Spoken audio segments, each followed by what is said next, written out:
Happy Tuesday, Houston. I'm KHOU 11 meteorologist Kim Castro. It is Election Day Tuesday, and you're in luck. We've got a bright, beautiful, clear sky, so you will not encounter any weather inconveniences as you head outside and cast your vote.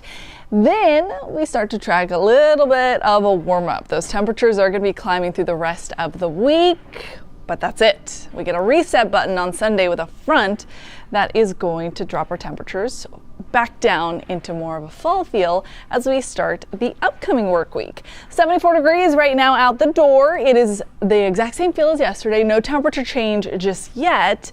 We are going to get a little warmer though for the afternoon high temperature. The breeze out of the south-southwest at 6 miles an hour. That breeze is coming in out of the Gulf, so slowly but surely it is going to pump in a little bit more moisture, but not today. The feeling is still pretty dry. Temperatures across the area are anywhere between the low to mid-70s. 75 in Brenham and Tomball, and a little bit cooler in Conroe, 73 degrees. Pearland is at 74. Everybody is under sunshine. Like I said, that sunshine carries you throughout the afternoon. Remember, the polls close at 7 o'clock, so just make sure you get there before then. Sunset time for today is at 5:32, so you also, if you can help it, try to get out there while it's nice and bright. 78 degrees, that's your temperature at 2, and then the high peaks are around 79 at 3. So upper 70s is what we'll enjoy for this afternoon. And this evening, we have something else to enjoy. A supermoon is peaking overnight into early tomorrow. It actually peaks right at 8:19 a.m., I believe. It is called the beaver moon because, well, the seasonal change. So beavers this time of year gather their food for the winter, and so that's where it gets its name. It's the second supermoon of 2025, but this one is appearing the largest and the brightest, and it's because of its orbit around Earth. It is its closest point to us. Luckily, we do not have any cloud cover tonight or tomorrow for when that supermoon peaks, which I was right, 8:19 on Wednesday morning, so tomorrow morning. It is your best bet to see it tonight or tomorrow because by Thursday we do have some increasing cloud cover. Why is that? Well, high pressure is in control right now, and it's mainly directly overhead. As it starts shifting just a little bit to our east, it'll start to pump in a little bit more humidity. Notice, because high pressure is around, our temperatures are going to start climbing, and this nudges the cooler air well off to our north. So the trend, not just for this week, but through next week, so the second week of November, is generally going to be above average. Now, like I said, we do get a reset, so we are going to see a drop in temperatures eventually, but not before we warm up pretty close to 90 degrees. I know, pretty hot for this time of year.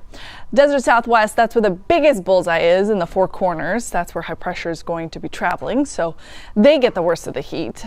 And then, of course, closer to the northeast, we get a nice little cooler dose of air from Canada. Now, today's high temperature, 79, is just 2 degrees above average for this time of year. Then tomorrow, we start creeping into the low 80s. 82 is your high on your Wednesday. By Thursday, we're at 84, and not just warmth, but a little bit of humidity too. 76 is actually normal high for this time of year. Overnight lows should be at 55. So at least our overnight temperatures are close in line, but we're going to start to see us pulling away from the normal high temperature and getting closer to the record for this time of year, which is 89 degrees. We're not going to be anywhere near the overnight low records. Like I said, sunset time for today is at 5:32. So we've got a couple of days that are going to be well above normal, especially Friday and Saturday. You're going to feel that heat, and it's not going to give you that holiday feel whatsoever.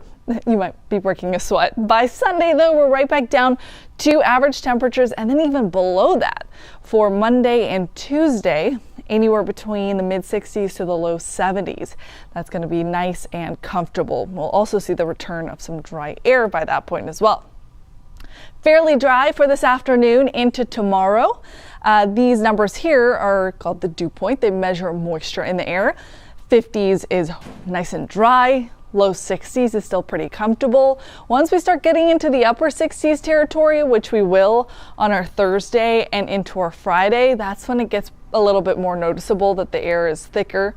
It's what we call air you can wear. It kind of sticks to you a little bit more, and it makes it feel a little bit hotter. So in addition to the temperatures climbing, you'll feel a little bit more moisture by the end of the work week, and overnight temperatures are going to be impacted by that as well. So tomorrow morning, we do get to enjoy the upper 50s again, and then we are shooting above average from Thursday through Sunday. So mid 60s, that's gonna be the coolest point in the day until we get to Monday. After that front rolls through, we'll be back down to 46 degrees and then enjoying the 40s all the way through Tuesday.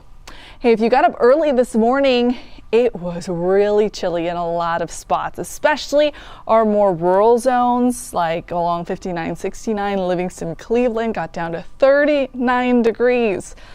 Sugarland, Richmond area made it into the mid 40s. Tomball, low 40s, 43 degrees was your overnight temperature.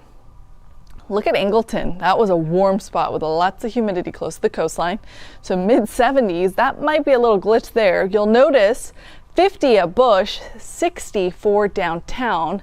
There's a big range in our overnight temperatures, and a lot of that has to do with the urban heat island effect. So what that means is that in a more urban area where there's a lot more activity, production, heat production, with factories, with a lot of cars, and just a lot of materials that retain heat themselves, like tall buildings, it's a lot harder for us to lose that heat during the overnight hours. It just kind of stays marinating here, and it definitely makes it for a much warmer overnight forecast than, say, a more rural area that just has vegetation. Especially under clear skies in a rural area at nighttime, all that heat that was at the surface escapes back out into space no problem. So that's where you saw that 39 for Livingston and that 60 for downtown. Almost, more than a 20-degree spread there. So it is a big difference. So if you like it cold, go to the rural spots. Otherwise, downtown, it's always going to be just a little bit warmer. Okay, your 7-day forecast. We talked about the warming trends. So today's still absolutely beautiful for your election day. Tomorrow, comfortable. We start off in the 50s. We max out in the low 80s. By Thursday, especially into our Friday, that's when temperatures start getting noticeably warmer. And like I said, there's a little bit more moisture in the air too. So that's going to contribute to that warmer feel. It's okay though, because there's an end in sight to that warming trend. At least we won't touch 90. I hope we don't. By Sunday, we get that front rolling in. In the afternoon, we're not going to be as warm. We'll have a little bit more cloud cover. I don't think we're going to see rain.